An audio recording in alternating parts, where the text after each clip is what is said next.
Thank you for inviting me to speak today. So I've titled the presentation, Educate, Don't Segregate. And I'm Michelle Daley, and I'm the interim director for the Alliance for Inclusive Education.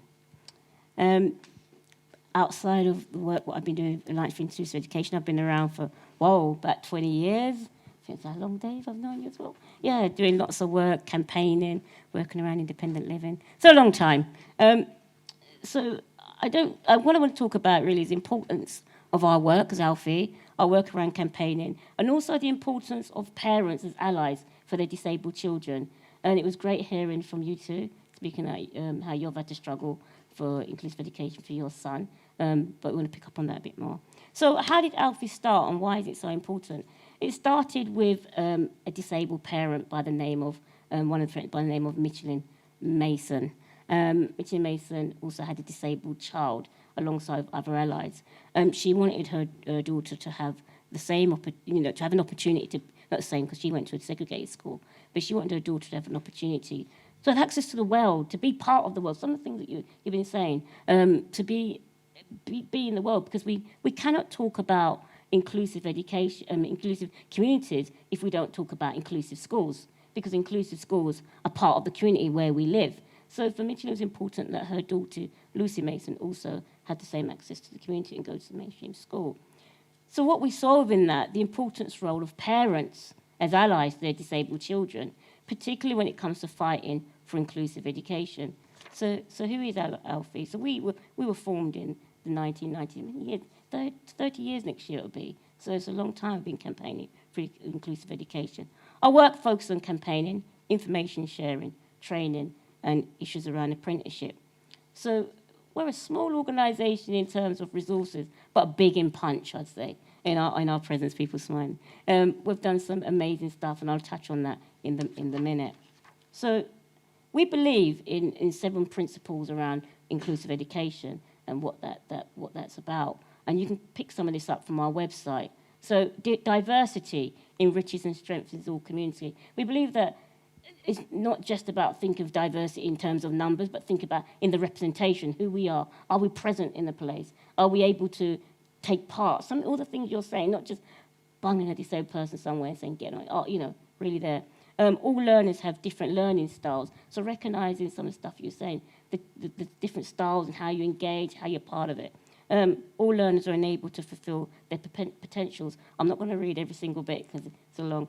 And support is guaranteed and fully resourced. So if we're in a mainstream school, an inclusive school, we want to make sure we've got the resources. David touched on some of the cases he would be talking about to make sure when he was a lawyer. We're sad he left, but, when he was supporting families to make sure that the children had their rights. And all learners need friendship and support. And I think that's important to recognise, that we don't just want disabled children in schools and they don't have friendships and they're just sat in a corner and they don't get invited to parties and things like that. That's really important, that you do have a friend. Friends are important. As you said, relationships are extremely important. I recently met a young woman who told me they don't have friends. I was extremely touched by that, to not have friends. And I think when we think about mainstream school, we need to think about friendships, not just about being in any environment, but how do you build relationships? And I guess that's another conversation. And the relationships of people their own age. And Dave, you touched on something about interdependency, and when we look at direct payments and the other support mechanism, it's about being clear when someone's in school that they don't see the support worker that they're with as their key buddy, and we recognise support worker should also support with making relationships and friendships. And we can kind of explore that, you can explore that another time. So all children, young people are educated together as equal in their local communities. I think that's so important, that young people have access to their communities and not shift off in coaches away and come home and are not networked to any of their friends. And finally, inclusive education is incompatible with segregated provisions, both within and outside the mainstream education. So ALLFIE believes that inclusive education is about the fundamental shifts of existing education system from seeing difference as a problem to be fixed, but to celebrate diversity and learning and providing all the necessary support to enable equal participation. I feel that I'm looking that way when I should be looking this way. It's the position. I'm sorry about this. We have seen the important role parents of disabled children play in advancing the rights of their disabled child to be included in mainstream school. Parents who have really fought, and I think we can see some strong fight. And I'm sure you've seen that, David, when you're thinking about you doing your casework. And here, can we go to the next slide? Sorry. Here we see a parent who said, "I see my daughter as an important role to the community as a whole. And if you siphon off one type of child, it makes a statement about how welcome they are in the area."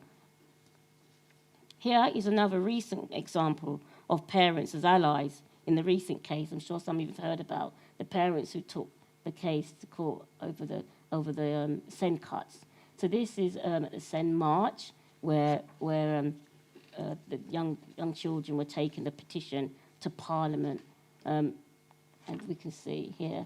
So ALLFIE was present in the London and Leeds March, and it said that over 1,000 people were in the London March. It was great because it was held over the... we've gone too far. Slow down. So far. So we attended the march to show solidarity and comradeship, to shine spotlight on the failures of our government to meet the UNCRPD, UN Convention on the Rights of Persons with Disability. You touched on that again, Dave. So some of the stuff I might repeat. So Article 24 is on education. I think it's important we remember this one. I'll explain a bit about that in a minute. But also to demand a fully funded and supported inclusive education system. So we've gone a bit far on some of these pictures, so we'll just jump a bit. Can we go next slide? Right. So on Monday, the 11th of October, we received the disappointing news about the court case. I'm not sure if any of you are aware of that court case. And the court concluded that there was no unlawful discrimination by the government, and the High Court is of the view that the government did not act irrationally around the provisions of funding. This was pretty sad, to be honest. Despite the outcome of the case, the Sen campaign raised the profile of the Sen funding crisis. So, it was really good. Three parents done amazing work in terms of raising the profile around the issues for disabled children. Also, it demonstrated the weakness in our domestic laws for disabled people, not giving any real meaningful outcome. And following the case, we saw a series of reports, and one of them you touched on just a minute ago. So actually, before the case, we heard about the Timpson review, which talks about the school exclusion, and that was pretty sad. And one of the things that was important about that review, what I picked up, was looking at the types of children who were more likely to be excluded and looking at overlapping of intersectional oppressions. And we also had the Ombudsman review, which looked at the education and healthcare plans and the process and the cases brought to them. So I won't go through every single one. And that was pretty sad. And what that found, it upheld nearly 9 out of 10 of the investigations. And it said this was exceptional and unprecedented, which was just really, that shows the struggles of parents. And I won't repeat what you said, Catherine. You spoke about the House of Commons review. Again, that was also another disappointing review. And what that highlighted in key was the failings to our disabled children and children with special education needs. That was kind of disgusting. So just move on a bit there. So I want us to look at, can we move next slide? I want us to look at what is and what isn't inclusive education, and what and ways to understand the importance of ALLFIE's work. So what we see on the slide is 4 circles and 2 little circles as well. The circle to the far right has a large circle filled with green dots, and with a small circle inside which contains different coloured dots. We see there are attempts to bring together the different coloured dots into the circle and function as one system. This is integration, so that one's bottom there. And it's about assimilation, a process that disabled child has to adapt or adjust to the dominant learning environment, some of the things that you've been saying about the children. And for example, disabled children in the mainstream school, but not fully included in PE. The next circle, what we've got, is a large circle filled with green dots. And a small circle is placed on the outside of the circle, and it is filled with different coloured dots. And the two circles are separate. This is an act or process that sets others apart in terms of education, e.g. class, faith, race, impairment. And this is segregation. Disabled children are being forced at the mainstream school despite the Children and Family Act, which requires local authorities to ensure that disabled children offered mainstream places. And then the third circle at the bottom is filled with green dots, and the coloured dots, as you'll see, on the outside. And this image tells us that there is an act to remove or not allow disabled learners to take part in an activity. Whoops. You okay? Or enter the circle. And what we'll see is the Timpson review on school exclusion showed that children identified with special educational needs accounted for 46.7% of all permanent exclusion and 44.9% of fixed exclusion. And the final circle at the top of the page was filled with different dots, mixtures of dots, and this is inclusion. And that's where we want to be getting to, is the one at the top. So what is not, what is inclusion not? So what is not is special schools and colleges just for disabled children and students. That is called segregation. And separate units in mainstream schools and colleges, that is segregation. Disabled children and students in mainstream education, but without enough support for them to be truly included. This is called integration. Disabled learners are in mainstream education, but their needs are not met. Inclusion, this is the key thing. Inclusion is universal design, universal learning, and universal human rights, embracing and respecting the different needs of all learners. I want to kind of move us on. Can we go to the next slide? Right. I want to ask this question. I want to indicate. So, has anybody heard this question when they think about disabled people? What is wrong with you? Just indicate yes with your hand up. Or were they born like that? So why are they like that? Yeah? Why are they behaving like that? The point I want us to understand is how the question draws us to place an emphasis on the child's identity to make them out to be a problem or an inconvenience, and some of the stuff that you were saying.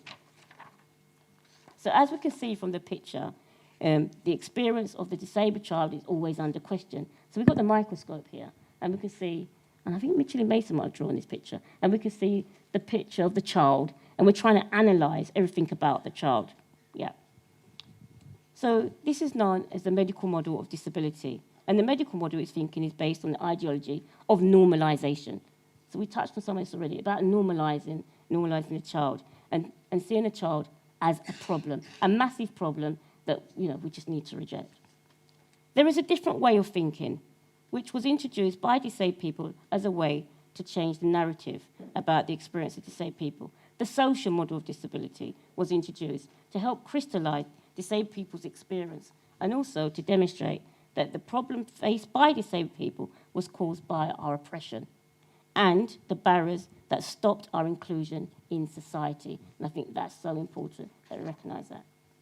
The reason why we must campaign for inclusive education and to desegregate the desegregation of disabled learning is because of the method used is based on our identity, disability, and also a homogeneous grouping, for example, the levels of our impairments, our learning styles, and so on.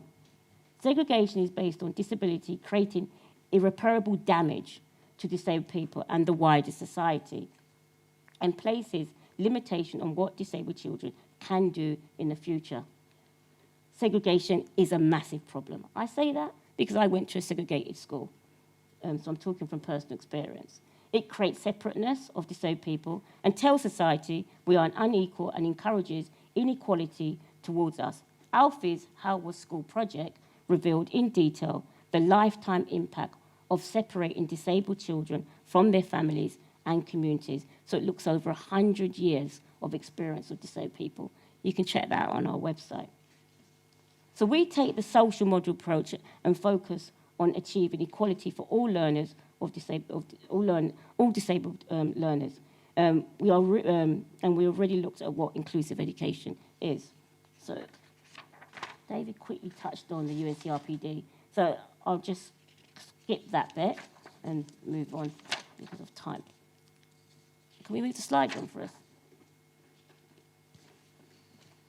You also touched on language, so I don't want to kind of repeat what some of the things. So I think an important point is to look at some of the work Miro. Now, Miro talks about the problem with the label of special educational needs. And what Miro says is that there is little to be gained from referring to disabled people's access requirements as special, and he puts in quotes. Furthermore, by positioning disabled people as different, it reinforces a narrative to suggest suggest there is a normal, expected way to behave, act, and exist within the education system. This means the barriers preventing disabled people from access education will lead to strategies and agendas that reinforce segregated narratives. Next slide, please. Also, Frances Ryan, who's a journalist for The Guardian, she makes a really important point. And what she does is she focuses on the deep level of inequality within the education system and how it creates social segregation. And what she uses, she says, choice is a code for inequality, and it has polluted our education system. And what she's saying, and what she's drawing on, is that with disabled people and non-disabled, with disabled people, the choice of education system we have is often mainstream or segregated. And often, as you said, so obviously, disabled people are forced into a segregated system, which takes you away from the wider society. Have a look at it. Let's quickly push down. Can we go to the next slide? So I want to look at some of the things that ALLFIE have done in terms of campaign work and making difference and changes. So through our work with other groups, we have managed to campaign for the presumption to mainstream education for Children and Family Act, after the government threatened to remove the bias towards mainstream education. To repeat, we were part of the group that provided evidence to the UN Disability Committee, which showed the failure of the government to disabled people, ensuring accessibility to apprenticeship and to help ensure that they're inclusive and there was an exemption in terms of GCSEs. I'm going to quickly move on to this. And lastly, on this slide here, you'll see a picture of my predecessor who done a sabbatical, who went to Canada, and she also went to Finland to look at their inclusive practices and to see if we could learn from that. And she titled her report, Making Inclusion Normal. And her name is Tara Flood. Great, powerful woman. I'll move on. We've also got other resources, and I think this is important. We talked about, what do we use around campaigning. This is a great tool. This tool is called Parents as Allies. So that was written with parents who've got disabled children and disabled allies, and used to how can parents support their disabled children around just being confident, knowing their rights, speaking up. Another one, how was school, lots of the history of disabled people in the education system, and it can be used in schools as an education toolkit. We've got Knowledge is Power, which is written with disabled young people and disabled adults, a great tool to create disabled young leaders. And also Who is on Your Side, another great toolkit, which is disabled young people talking about, what they want in terms of support and who can be a great ally to them. And there's some loads of stuff on our website. I'm just touching on some of them. You asked me to touch on them, right? And lastly, we've got a legal guide, The Right to Inclusive Education, English law, and looks at how families can use the law in pressing for mainstream education for the disabled child. And next slide. How can you help us and get involved in some of our work? We've got a petition, Don't Shut Disabled People Out of Mainstream Education. So far, we've received 86,000 signatures, 287, and we're hoping to get to 100,000 to be able to present that to DFE. Another one, we've got a manifesto. with 6 demands. I won't go through all of them because you can check them on our website. And our manifesto is for inclusive education. I encourage all of you to sign up to it. I'll show our website again. Next slide. You can become a member of ALLFIE, and you will receive three free editions for the year, and also be informed about trainings, meetings, and lots of different things. Next slide. And the slide says, special schools is not the place. And finally, I just want to wrap up. Finally, I want to say, we need to stop parents and children being let down right across the board. This is why we need a commitment to inclusive education, because the whole society benefit. At ALLFIE, we know it. Inclusion works because we learn and grow together, and we learn how to include everyone. ALLFIE's motto is educate, don't segregate. And just to touch on, we also recognise the importance of art, because we can use art in terms of doing, one of the things we've done is T-shirts, doing T-shirt campaign, and lots of different things. So yes, it does play an important role. Thank you.